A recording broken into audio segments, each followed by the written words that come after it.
Hey YouTube, this is Steve from Average Joe's Fantasy Football, and we've got your Week 16, Round 2 of the Fantasy Playoffs for the running back edition. Again, if you are new to the channel, we are always talking about full PPR or half PPR.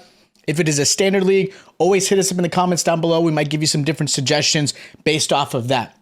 Hopefully you guys checked out our other start sit video for the quarterback. Check out our waiver wire video in case you guys need to grab some players for you this week. Obviously, you got injury news like Jalen Hurts, for example, you got to account for and make sure you guys are filling in. There obviously is a game on Thursday night. We have games on Saturday for Christmas Eve, games on Sunday for Christmas, and then a Monday night game between the Colts and Chargers. So there is a lot of football this week. I'm super excited. Ready for round 2. Hopefully you guys are as well. Now, these are your obvious starts at the running back position. These are the guys that I recommend no matter what the situation is, whether it be matchup, whether it be they just are the number one who gets all the touches. These are the guys I recommend at an obvious position. Now, as far as the first running back I'm going to recommend starting is going to be Jerick McKinnon versus the Seahawks.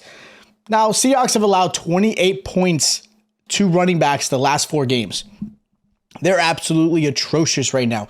And on top of that, you're going against McKinnon, who has been the top running back in fantasy the last 2 weeks, averaging 34 points a game. Do I expect him to do that same performance? No. But I also didn't expect it last week, and he did a phenomenal job. McKinnon has really been a threat in the passing game. Now, Pacheco is still the clear-cut starting running back. He's getting a lot of the, obviously, rushes.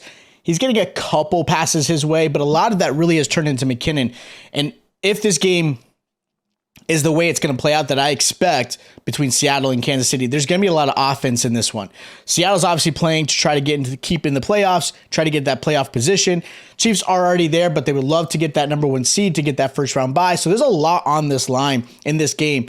So realistically, McKinnon has a really good matchup. You could put Pacheco in there if you want to, as far as a possible flex play. I just think McKinnon's got more value in the passing game, especially in PPR and full PPR. And half PPR. Standard league, I think I might give it a little bit to Pacheco, but a lot of what McKinnon has done is really in the passing game. And of course, he's been giving a lot of receiving touchdowns. So I like him a lot this week. Another running back I like is Leonard Fournette versus the Cardinals. This one was a tough one for me because the Cardinals are not a good defense in general. They just allowed Latavius Murray to have 21 points on the ground. And I liked Latavius Murray matchup. Don't get me wrong. I liked it. I have Fournette leaned over Rachaad White because if you look at the matchup last week against the Bengals, Fournette had double-digit performance, I think 11 points in fantasy. He had more receptions his way, which is something I think adds value, obviously, in PPR. And White, even though I like his talent, I think he obviously ends up being the running back for the Tampa Bay Buccaneers. I like Fournette just a little bit more because of the passing. This game is very important for Tampa Bay. They've got to continue to win to keep into the playoff position and to win that division. So this is very big. Cardinals don't have a whole lot to play for, but besides spoiler. So anytime you deal with that, sometimes the other team that's trying to be the spoiler is actually going to be the ones that perform a little bit better. And again, Cardinals are allowing 20 points to running backs the last 4 games. Latavius had 21 points last week, who's not a better back than Leonard Fournette. So I like Leonard Fournette a lot this week. Raheem Mostert's another running back I like this week versus the Packers. Packers did a good job against Akers last week, only allowing 13 points. A lot of it, I think, had to do with the fact that they started to lose where Baker had to kind of take over. But the Packers have allowed 20.8 points to running backs in the last 5 games. And Mostert did a really good job against the Buffalo Bills. And a lot of that had to do with the game plan because they were expecting a snow blizzard, essentially. So a lot of it was on the running game. I can see this continuing, though. I see them using Mostert as a way to help alleviate some of that pressure off of Tua, allow Tua to run some scramble RPOs to kind of utilize and move him around, move his receivers around. But I like Mostert a lot. I like this is going to be a really good matchup for him against the Packers. And this is, again, a really good game between two. Packers are trying to fight for a playoff push. Obviously, the Dolphins. There's going to be so many good games this week, so I like Raheem Mostert as another good start. Now, as far as my sits go, the first running back I have is Brian Robinson versus the 49ers. 49ers are the best against the running back, only allowing 15.9 fantasy points. A league best, only 57 yards allowed on the ground. Now, Robinson's been very good. He's been very efficient. He looks really fast. He's seeing the holes really well. He's getting a little bit more targets in the passing game, but a lot of it still goes to Antonio Gibson, and they do a fairly good job at really splitting both of their touches. So that's what makes me nervous with that. And on top of that, you're against a really tough defense. The 49ers are absolutely a stud defense. They don't allow passing. They don't allow running. They don't allow scoring. This is a matchup you're not starting Robinson. I don't care if it's a flex play unless you're desperate at running back. I would not put him in. Now, another running back can be kind of a hot take in this one. I have Joe Mixon versus the Patriots as a good sit. Patriots hold running backs to 87 rushing yards only and only allow 17.5 points to running backs.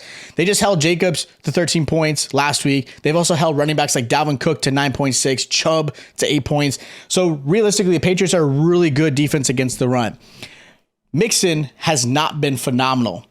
He got obviously hurt. He missed 2 games. And realistically, the last 3 games he's played, he's been averaging only 10 points on the ground. That is horrible. Perrine looks so much better.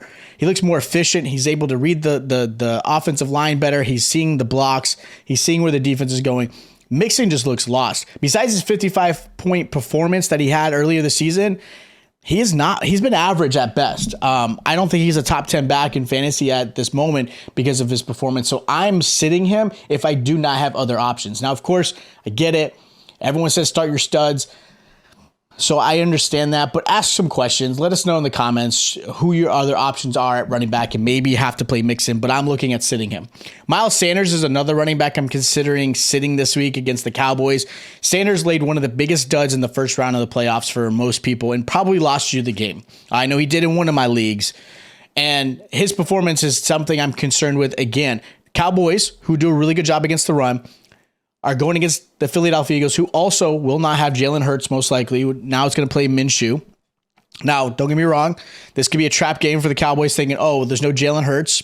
I think the Eagles' offense and defense is still really good to obviously upset the Cowboys. And I hate to say the word upset, but that's what I think it's going to turn out to be. But against the running back, Sanders, they're going to rely on him. The defense knows that. Cowboys have held running backs to 12.8 points in fantasy the last 5 games. They've only allowed one 100-yard game in the last 5 games as well. So again, realistically, this is a really tough matchup. Now, losing Van Der Esch does hurt. He's expected to be out on Saturday. Once he got out against the Jacksonville Jaguars, they were able to be more efficient on the ground. So that does worry me. I'm hoping they can come up with a game plan. So with him out, it helps Miles Sanders a little bit more. But if you guys don't have any other running backs that can really fill in, I would sit Miles Sanders this week. Now, as far as a good sleeper, I've got Kenneth Walker versus the Chiefs. Second game back after injury. Chiefs allow 20.7 points a game to running backs as far as fantasy. They're also allowing 8 receptions a game to running backs. So again, on the PPR spectrum, that's a really good matchup. Seattle needs this game to win. Walker, it has to be utilized for them to actually have a chance. I do like him in this week. Last week, he saw 5 targets, had 4 receptions. I do see something similar, 6 to 7 targets his way. He's probably going to get you 15 points kind of comfortably. So he's a nice little flex, maybe a low-end RB2. So I do like Kenneth Walker as a nice little sleeper. So those are my start, sits, and sleepers for the running back position for round 2 of the playoffs. If you guys do, again, have questions of who your lineup should be, whether it be obviously running back or any other position, hit us in the comments down below. That's what we're here for. We want to try to give you the stats to help back up some of your decisions, give you guys the best advice possible. If you guys are new to the channel, you guys found this helpful, make sure you hit that subscribe button and that notification bell is on. That way you guys are notified when we drop our other start and sit videos for wide receivers and tight ends. Again, make sure you check out our quarterback start and sit video if you have not already. Again, you guys have been amazing. This is an amazing season. You guys, this community is awesome. So thank you guys so much. Make sure you hit that like button. Check out our quarterback start and sit video. Make sure you hit the subscribe button. I'll check you guys out next time.